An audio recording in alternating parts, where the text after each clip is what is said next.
20-25 రోజుల్లో white paper అనేది అని రిలీజ్ చేస్తున్నారండి చంద్రబాబు నాయుడు గారు. దీన్ని బట్టి మనకి ఎంతవరకు డ్యామేజ్ అయినది ఏంటి, దీని కాస్ట్ పర్సెంటేజ్ ఏంటి, ఎందుకంటే ఒక రఫ్ గా చూసుకుంటే 38% వరకు కూడా ఎక్సెస్ అయ్యే అవకాశం ఉంటుంది. ఎందుకంటే లేట్ అయిన ప్రతి సంవత్సరం కూడా పెరుగుతూనే ఉంటుంది. సో దాని కంప్లీట్ డీటెయిల్స్ చెప్పాలి. అంతేగాని మనం ఏదో ఈ రోజు వచ్చాము, మన ముందు మీడియాలో వచ్చినాయి, లేదంటే మన ముందు ఒక 100 మంది కూర్చున్నారు కాబట్టి ఏదో నోటుకు వచ్చిన అంకే అంటే మనం చేసేవాళ్ళం కాబట్టి మనం దాని గురించి టైం తీసుకొని ప్రతి ఒక్కరు కూడా డేటా పూర్వకంగా మనం చెప్పగలుగుతున్నాం. అదే కానీ చేసేవాళ్ళు కాదంటే ఏదైనా లక్షల కోట్లు 50,000 కోట్లు నోటుకు వచ్చిన మాటలు చెప్తారు అది. సో ఈ రోజు చంద్రబాబు నాయుడు గారు ప్రతి ఒక్కటి ఎప్పుడైతే గాడి తప్పిన ఆంధ్రప్రదేశ్ పరిపాలనని దారిలో పెట్టడానికి కేవలం ఒకే ఒక్కడు చంద్రబాబు నాయుడు గారు. ఈ రోజు మనం ఆయన పనితనం మనం గత 40 ఏళ్ళ నుంచి 45 ఏళ్ళ వరకు మనం ఎప్పుడు కూడా ఆయన పనితనం మనం చూస్తూనే ఉన్నాం. ఎందుకంటే ఈ రోజు హైదరాబాద్ సైబరాబాద్ లాంటి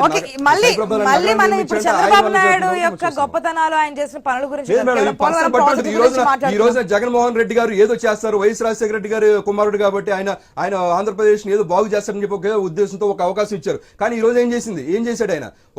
ఈ 5 సంవత్సరాల్లోని ఆంధ్రప్రదేశ్ మొత్తాన్ని కూడా 30 ఏళ్ళు వెనక్కి తీసుకెళ్లిపారు. సో ఇంకోసారి ఓటేసే పరిస్థితి ఉంటుందా?